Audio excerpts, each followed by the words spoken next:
Hey everyone, this is A.J. and I'm coming to you with another video. Like I said, I was going to come back and talk to you all about growing up queer and basically tell you how I realized that I was trans. When I was growing up, I always knew I was queer. From the age of 9, I always knew that I was queer, but growing up in the 70s, I did not have that language to be able to express how I felt. You know, there was no such thing as queer.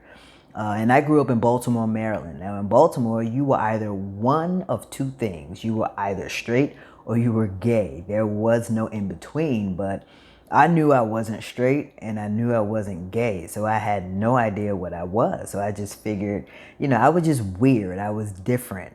So I didn't have the language to say, hey, I'm queer. And plus I was 9. Like, how in the world am I going to express to someone that I didn't feel like my assigned gender and I didn't feel like the other gender and I didn't know quite what I was, And then who do you tell that to? I didn't really trust anyone enough to know if I could, trust them with that information. So I just kind of kept it to myself.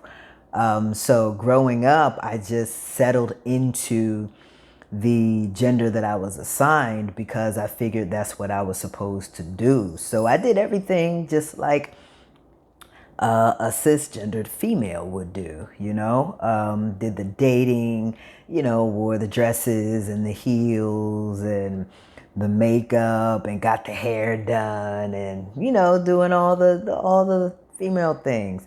It was very uncomfortable. I didn't like doing it, but that's what everyone expected of me, so that's what I did.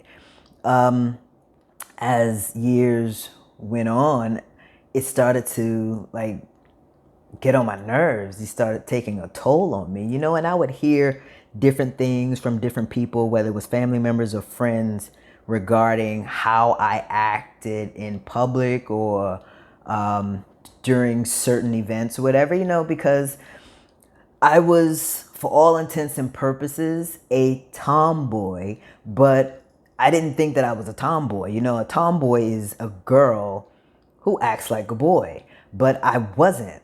I did not consider myself a girl. I was just acting like me. I was just acting the way that I felt comfortable, and I was always labeled a tomboy for that. And it was just hard to hear, and it was kind of humiliating because it was like, you're calling me something that I'm not just because I'm acting the way that I am. And I still didn't know how to explain how I felt. So, I just brushed it under the rug and just settled it into myself. And you know what happens when you pack things down inside of yourself, other things start going on top of it and on top of it until suddenly everything just bursts out. So at the age of 19, that's what happened. Everything just burst out to the point where I was like, I don't want to do this anymore. And, a lot of people don't know that I did contemplate suicide at the age of 19 because I didn't know what else to do. I was depressed. I was miserable.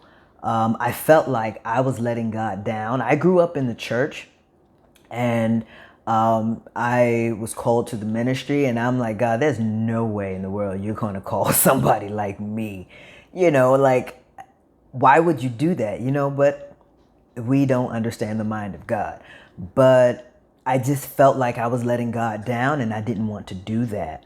And I felt like I was a burden on my family and on my friends, and I didn't want to be that. So I made up in my mind, not to be a burden anymore, not to let God down anymore. And the best way for me to do that was just not to be here. And I don't want to say I attempted. I attempted to attempt suicide. And I never made it to where I was going to do it because my best friend kind of cut me off. So where we were, I was actually on a trip with my church. Every year in October, we would go away to North Carolina. So that's where I was. And like my whole choir was there. It was the choir that I was on. We would go every October. And I made up my mind, I'm going to do it here. Because I was just so really upset, being in a church where people supposed to be close enough to God to hear from it, to hear from Him, and you didn't recognize that I was in pain. You didn't recognize that I was hurt. You didn't recognize that I was going through so much, and I can't put all the blame on them because I had to fake it. I had to act like everything was fine, everything was cool. So it was, I'm not saying that it was their fault. I'm just saying that, not one person recognized that something was off with me a bit. But again, I was faking it. I was laughing and carrying on and being the jokester and worshiping and praising God as I always did. And never let on that, hey, I'm having a problem, something's wrong. So, no one knew. So I figured, I was just going to end it when we were away in North Carolina, and I was on my way again to attempt to commit suicide, and my best friend cut me off as I was walking, and she just started talking to me. And if you knew my best friend, you know that she has a perpetual smile on her face. So she's talking and she's smiling, and I'm trying to get her to hurry up, and and it was late in the evening, and we had to get up early in the morning. Well, in my mind, they had to get up early in the morning. But some of the things she was saying was what I needed to hear. And she doesn't even remember saying it. So I knew that God was basically using her to save my life. But at the time, I didn't want to hear it. I was like, okay, that's just whatever. But I knew that it was God speaking through her. And she just kept talking. And then finally she stopped. And then when she stopped, she was like, I love you. I'm going to bed. She went back to her room, and I was just left standing there. And I began like seriously crying, like weeping, because I wanted to do it, but I knew I couldn't. And I knew that, God didn't want me to, that He had something better for my life. I just didn't know what it was. So, of course, I did not attempt to commit suicide. I did not take my life. But years of holding in how I felt and suppressing the hatred of myself and the anger that I felt not being able to express myself freely built up and just exploded into that moment. And then when the moment passed, I just did some serious soul searching to try to figure out, how am I going to live like I am in secret?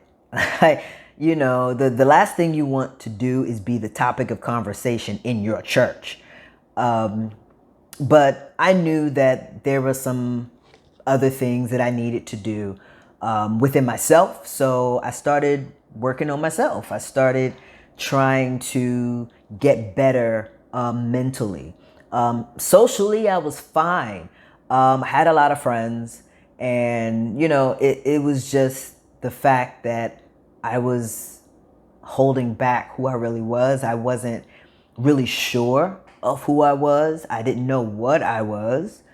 So I was faking it. But when I was 21, I moved to New York, and I started, meeting some more people, some more friends, went to another church in Brooklyn, and I focused I put all of my focus in ministry, and it worked for a while, but at the same time, I'm like, okay, I'm still up in the air as to who I am, what I am, but for all intent and purposes, I'm going to be what people see me to be, which was, the gender I was assigned at birth. So I still was wearing the dresses and the suits and the high heels and the makeup whenever I could, because I hated makeup, mainly because it would break my face out.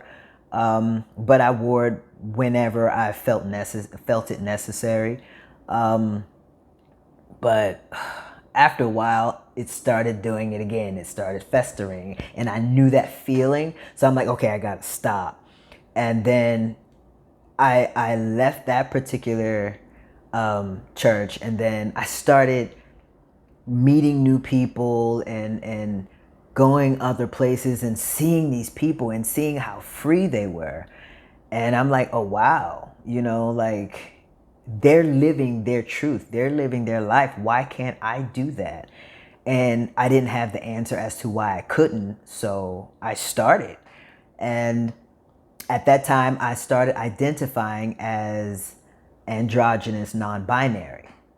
And that felt better, but it didn't feel complete. So for decades, literally for about almost 3 decades, I identified as androgynous non-binary until last January. One thing that I can say about the pandemic, as crazy as it was, it helped me to find me. Because we were on lockdown, nowhere to go, and you had to face yourself. You had to look at yourself. You had to look at your life. You had to look at who you were as a person, and that's what I did. And I wasn't happy, and I realized I still had a bit of self-hatred and self-loathing. It wasn't a lot, but it was enough for me to notice, because I didn't like what I saw in the mirror. I never did, because it wasn't me. It wasn't fully who I was, and identifying as androgynous non-binary just completely felt awkward. There was a void there. There was something missing.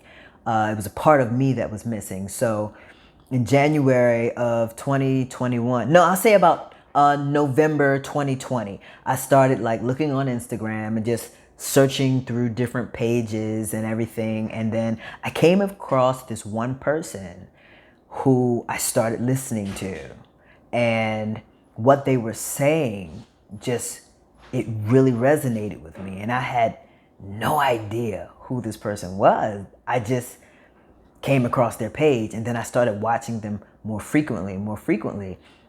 And then I looked at them, and then one post or one video that they posted, they were talking about their identity, and they said that they were non-binary transgender. And it just clicked. And I looked at them and I saw me. Like, I literally saw me, and I figured out why I could resonate with everything they were saying, because they were talking about me. And in that moment, I just stopped and I went, oh my God, I am not androgynous non-binary. I am non-binary transgender. And immediately my whole life made sense. Everything that happened in my life, it made sense. Everything that I felt throughout my life, it made sense. And I remember laughing and crying at the same time. And I just kept saying, I'm non-binary transgender. I'm non-binary transgender. And I got it. And I just immediately started transitioning socially in January of 2021. I didn't start transitioning medically until September of 2021. But through that time frame, it was just a matter of coming out as non-binary trans to my friends slowly. I didn't come out into my family until September of 2021. I had my first shot September 15th of 2021. I came out to my family September 4th because I wanted to come out to them before I got my first shot. And they were very supportive. I'm older. I'm 51. So I came out as non-binary trans when I was 50 and started transitioning when I was 50. So it wasn't a matter of telling them for their approval. It was just basically telling them so they will know what's happening in my life. And they were very supportive, extremely supportive. And they wanted to know a lot. They had a lot of questions.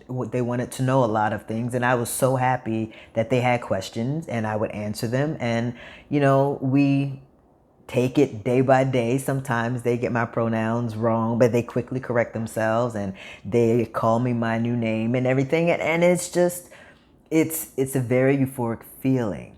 But growing up was hard, and not knowing who I was hard. And I was sad a lot, didn't like myself at all. But all of that, going through all of that throughout my life to get to this point, being happy with who I am and how I am and unapologetic about it, is such an amazing feeling. It just makes a difference when you can see yourself. If it wasn't for me watching those videos of that one person, I won't name that person, but if it wasn't for me watching them, I still would be lost. And I'm so grateful to them for their posts, for their videos, for being authentically them, and seeing them allow me to see me. Because if you can't see yourself, then you can't be yourself. So I was able to see myself through them. And I started watching them over and over again. And every time they posted something, I would listen or I would read it, and it just opened up my whole life. So in the second half of my life, basically, that's what they say. Once you hit 50, you've passed your first half of the life. Now you're in your second half. So in the second half of my life, I'm living my life as me, finally. And I'm finally happy with me. I look in the mirror and I love myself. I love what I see. I don't feel sad. I don't get melancholy. I don't get depressed. I feel amazing because I am finally me. So yeah, that was what I had to deal with growing up. And that was from the age of 9. So we're looking at 41 years, almost 42 years, I guess, of just trying to navigate life being someone that I wasn't, and lying about who I was and how I felt about myself just to please other people. Never do that. Never ever do that. It brings nothing but sadness. It brings nothing but depression. Always be you, no matter what. It does not matter how other people feel about you. Always be you. And if you're like me, the way I was, and didn't fully know how to articulate who you were, or didn't know what you were or how you should be, just do research, look around, look at yourself and ask yourself, what makes you happy? How do you feel inside? What is it about you that makes you this way or that way? And then you go on and you live your life. If anyone is out there who needs help and needs someone to talk to, please go to a therapist. Find someone to talk to who can understand what you're going through. Find a friend, a loved one, someone who knows about you, someone who you're not afraid to talk to, someone who you know will always have your back no matter what, and talk to them. I didn't have anyone to talk to. Like I said, I grew up in the 70s. There was nobody to talk to. The language that we have now, we didn't have back then. So it was hard for me, but it's easier now. So please talk to someone. And we're all here for each other. You know, I'm just happy that I am who I am now. I've actually always been me. I just never knew who that me was. And now I do. And now I'm living my best life.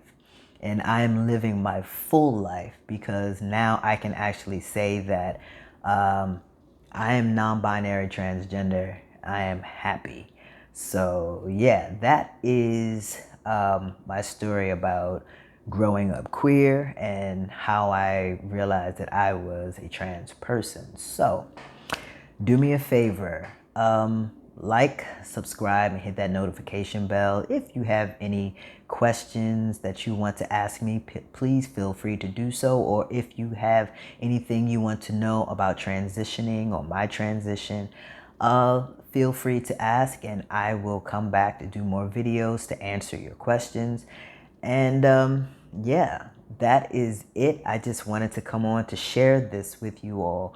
And yeah, I hope you got something out of it.